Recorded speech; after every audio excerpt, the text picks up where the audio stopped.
મોકલીને છે રકમ આપણી પાછી મેળવી શકે એના માટે પણ ઉધાર ચિઠ્ઠી બનાવવામાં આવે છે।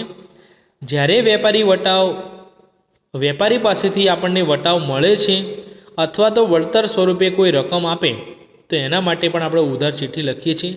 આ એનો નમૂનો છે। ઉધાર ચિઠ્ઠી જમણી બાજુ ઉધાર ચિઠ્ઠીનો નંબર 108 આપેલો છે। ત્યારબાદ જેમ કીધું હતું કે જેને આપણે ઉધાર ચિઠ્ઠી લખી એનું નામ છે પોતાનું નામ પહેલાં હોય આપણે કે શ્રી પટેલ ટ્રેડિંગ કંપની ચોકલેટના વેપારી, એમનું જમણી બાજુ એડ્રેસ છે। કોને મોકલી છે? શ્રી શિવમ ટ્રેડર્સ ખાતે ઉધાર કરજો। ઉધારનો ઉ છે ને એટલે એના ખાતે ઉધાર થાય। 20,000 રૂપિયાની ચિઠ્ઠી છે લખેલી છે। તારીખ વિગતના રકમ તારીખમાં 2015 માર્ચ 7। વિગતમાં એટલે કઈ વિગત છે, શું નુકસાન હતું, કઈ કારણ શું છે અને કઈ વસ્તુ કેટલા ભાવે પાછી મોકલી છે। તો 10 ચોકલેટના બોક્સ। કારણ એવું હતું કે ગુણવત્તા પ્રમાણે નહીં હોવાથી પરત કર્યા। હવે એક બોક્સનો ભાવ છે 2,000 રૂપિયા એટલે 20,000 રૂપિયા છે રકમ થઈ। ત્યારબાદ ભૂલચૂક લેવી દેવી અને જે વેપારી પાછો મોકલે એની સહી હોય શ્રી પટેલ ટ્રેડિંગ કંપની વતી અને સહી કોઈ પણ ભાગીદાર હોય એ સહી કરે છે એમાં। બરાબર, તો આ રીતે આજે જોઈ ગયા ઉધાર ચિઠ્ઠી, વ્યાખ્યા, નમૂનો, એના કારણો છે, એ બધી માહિતી આજે આપણે જોઈ ગયા છે। ત્યારબાદ વેચાણ પરત નોંધ છે, તો આપણે બીજા ફકરામાં જોઈએ। વેચેલો માલ પરત આવે ને, જો ખરીદેલો માલ ખરીદનાર વેપારીએ પરત મોકલ્યો, હવે આપણે વેચનાર વેપારી છે તો ખરીદનાર જે હોય આપણે વેચનાર છીએ એટલે આપણને વેચેલો માલ શું આવશે? પરત આવે છે। ત્યારે એ વેચાણ પરત નોંધમાં છે વેચેલ માલ પરત આવે એની નોંધ કરવામાં આવે છે। લખીને બીજા ફકરામાં અહીં જોઈએ, વેચેલ માલ ગ્રાહક પરત કરે ત્યારે માલની સાથે ઉધાર ચિઠ્ઠી મોકલાવે છે, એટલે ખરીદનાર આપણને મોકલે ને આપણે વેચનાર સમજવાનું। એવી જ રીતે વેપારીને માલ પરત મળે ત્યારે તે અંગેની જમા ચિઠ્ઠી લખે। વેચનાર હોય ને એને વેચેલો માલ પરત આવે એટલે, અને જે ખરીદનાર આપણે જોઈ ગયા એ ઉધાર ચિઠ્ઠી મોકલે છે જાણ કરવા માટે। હવે અહીં વેચનાર વેપારીને માલ મળી ગયો છે એટલે એની જાણ માટે જમા ચિઠ્ઠી છે ને ગ્રાહકને એટલે ખરીદનારને મોકલાવે છે, સામેવાળી વ્યક્તિ છે। ફક્ત એ જ વેચાણ પરત માલનો વ્યવહાર વેચાણ પરતમાં નોંધાય છે। રોકડની અહીંયા આપલે થઈ શકતી નથી।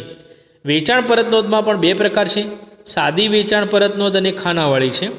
ખાનાવાળીના બે પ્રકાર છે, માલના પ્રકાર પ્રમાણે માલ અને ખર્ચના છે। તો એમાં આપણે આ જોવાનું છે નહીં, માલ અને ખર્ચના છે।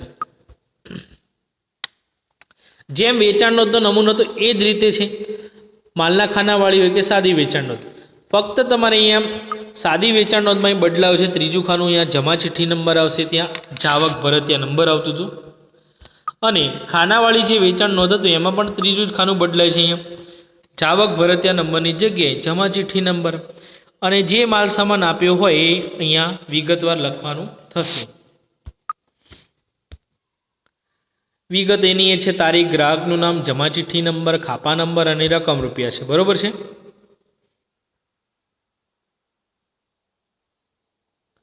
હવે જમા ચિઠ્ઠી વિશે જોઈએ, ઉધાર ચિઠ્ઠી વિશે જોઈ ગયા। ક્રેડિટ નોટ એને અંગ્રેજીમાં કહેવાય છે। તો વેચાણ પરત નોંધનો એક અગત્યનો દસ્તાવેજ છે મોકલેલ જમા ચિઠ્ઠી છે। જ્યારે કોઈ ગ્રાહક તેણે ઉધાર ખરીદેલ માલમાંથી, જો ગ્રાહક તેણે ઉધાર ખરીદેલ માલમાં, આપણે વેચનાર છીએ સામેવાળો ગ્રાહક કહેવાય, એમ માલ પરત કરી ત્યારે ગ્રાહક ખાતે તેણે પરત કરેલ માલની રકમ જમા કરવામાં આવે છે। તેની જાણ ગ્રાહકને જે ચિઠ્ઠી મોકલીને કરવામાં આવે તેને જમા ચિઠ્ઠી કહેવાય છે। બરોબર છે। જ્યારે કોઈ વેપારી માલનું ઉધાર વેચાણ ગ્રાહકને કરે ત્યારે તેને ગ્રાહક ખાતે ઉધારી, જો અહીંયા શું લખ્યું? ગ્રાહક ખાતે ઉધારી વેચાણ ખાતે જમા થાય છે। જ્યારે આવા ઉધાર વેચેલ માલમાંથી માલ પરત આવે ત્યારે પરત આવેલ માલના પ્રમાણમાં રકમ જે તે ગ્રાહકને ખાતે જમા કરવામાં આવે છે। બીજી વ્યાખ્યા છે, જે રકમ ગ્રાહકના ખાતે જમા કરવામાં આવે છે તેની માહિતી આપવા માટે જે ચિઠ્ઠી લખવામાં આવે તેને જમા ચિઠ્ઠી કહેવાય। હવે જમા ચિઠ્ઠીમાં કઈ કઈ બાબતો હોય એ અહીંયા આપેલું છે, જેમ આપણે ઉધાર ચિઠ્ઠીમાં વિગત હતી એનો નમૂનો પણ આપેલો છે। તો પહેલો મુદ્દો છે, જે ગ્રાહકે માલ પરત કર્યો હોય તેનું નામ અને સરનામું। આ કોણ છે? જમા ચિઠ્ઠી ઉપર લખ્યું અને જમા ચિઠ્ઠીનો નંબર છે, હવે આ તો આપણે છે કે શિવમ ટ્રેડર્સ છે. નીચે આપણે ઉધાર ચિઠ્ઠીમાં જોઈએ કોણે માલ પરત કર્યો, શિવમ ટ્રેડર્સ, અને ઉપર નામ કોનું હતું, પટેલ ટ્રેડિંગ કંપની ખાતે. હવે આપણે અહીંયા વેચનાર વેપારી એ આપણું નામ છે અહીંયા, બરોબર. કોણ છે આ વેચનાર, સામે કોણ હતું આ ખરીદનાર, પટેલ ટ્રેડિંગ કંપની ખાતે જમા કર્યું છે. એમનું એડ્રેસ છે.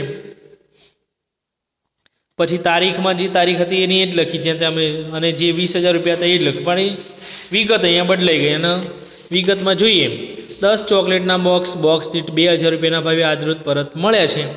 એની જાણ માટે આ જમા ચિઠ્ઠી લખેલી છે. ભૂલ ચૂક લેવી દેવી શિવમ ટ્રેડર્સ, જે માલિક હોય મેનેજર હોય એ સહી એમાં કરે છે, બરાબર. તો આ વિગત અહીંયા આવે છે. હવે છેલ્લે જોઈએ કે જમા ચિઠ્ઠીના લખવાના સંજોગો કયા છે, શા માટે લખવામાં આવે છે. તો જ્યારે ગ્રાહક તેને ઉધાર વેચેલ માલ પરત કરે ત્યારે, બરાબર. કોઈ ગ્રાહક છે એને માલ વેચ્યો ને આપણને વેચેલો માલ પરત કરે ત્યારે આપણે ઉધાર ચિઠ્ઠી લખીએ છીએ. જો ગ્રાહકને વધુ રકમનું ભરતીયું મોકલાઈ ગયું, હમણાં મેં કીધું 10,000ની જગ્યાએ 1 લાખનું ભરતીયું મોકલાઈ ગયું, 1 0 વધી ગયો, તો એના માટે પણ આપણે એ જમા ચિઠ્ઠી લખીએ છીએ. હિસાબની કોઈ ગણતરીમાં ભૂલ થઈ હોય, ગ્રાહકને કોઈ પણ પ્રકારનું વળતર આપવાનું હોય, દાખલા તરીકે ખાલી બારદાન પાછા મળે આપણને, તો એના માટે આપણે રકમ એટલી એને જમા આપવા માટે આપણે જમા ચિઠ્ઠી છે લખીએ છીએ, બરાબર. તો ઉધાર ચિઠ્ઠી, જમા ચિઠ્ઠી, ખરીદ પરત નોંધ અને વેચાણ પરત નોંધ છે, એના વિશે જોઈ ગયા. હવે ત્યારબાદ આપણે આગળ ઉદાહરણ નંબર 7 છે, ખરીદ નોંધ, ખરીદ પરત નોંધ, વેચાણ નોંધ અને વેચાણ પરત નોંધ છે. એ ઉદાહરણ છે આપણે કાલે સમજીશું. Okay, thank you.